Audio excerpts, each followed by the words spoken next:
அஸ்ஸலாமு அலைக்கும். இன்றைக்கி நம்ம பதிவில் கண்ணீரையும் கவலைகளையும் தீர்க்கக்கூடிய வகையில் ஒரு மகிழ்ச்சியான நற்செய்தி அல்லாஹ் தஆலா விரைவில் சொல்லக்கூடிய ஒரு அற்புதமான ஒரு திக்ரை தான் நம்ம பார்க்க போகிறோம்.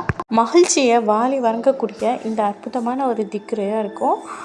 நம்மளுடைய தேவைகள் தடைப்பட்டு போயிட்டே இருந்தாலும் ஏதாவது ஒரு நல்ல விஷயம் நம்மளை தேடி வரணும்னு நம்ம நினச்சா இந்த ஒரு எண்ணிக்கையில் கண்டிப்பாக இன்ஷா அல்லாஹ் ஓதி பாருங்கள். அல்லாஹ் கண்டிப்பாக நம்ம துஆக்களை நிறைவேற்றுவான், நம்மளுக்கு மகிழ்ச்சியை அள்ளி தருவான். இன்ஷா அல்லாஹ் அல்லாஹ் தஆலா விரைவில் நம்மளுக்கு நம்ம துஆக்களுக்கு பதில் கொடுப்பான். அது அப்படிப்பட்ட அந்த திக்ரு என்னன்னு சொல்லிட்டு இப்போ பார்க்கலாம். அல்லாஹும்ம யா சப்பிபல் அஸ்பாபில் சப்பிப் லில் ஹைர். இதோடைய பொருள் என்னன்னு பார்க்கலாம். அல்லாஹுவே காரியங்களை அமைப்பவனே, என்னுடைய காரியத்தை சிறப்பானதாக ஆக்கி தருவாயாக என்று இதோடைய பொருள்.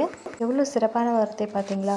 இன்ஷா அல்லாஹ் இது ஒரு 3 நாளைக்கு நீயத்து வச்சுட்டு, பெரிய தேவைகள் இருந்தால் 3 நாளைக்கு நீயத்து வச்சுட்டு, திருமண தேவை இல்லை பாக்கி வீடு கட்டுறது இல்லை எந்த ஒரு தேவை இருந்தாலும் அல்லாஹ்கிட்ட 3 நாள் நீயத்து வச்சு 311 முறை இந்த ஒரு திக்ரை ஓதிட்டு வந்தால் இன்ஷா அல்லாஹ் விரைவில் அந்த தேவைகளை நிறைவேற்றி கொடுப்பான். இன்ஷா அல்லாஹ். அஸ்ஸலாமு அலைக்கும்.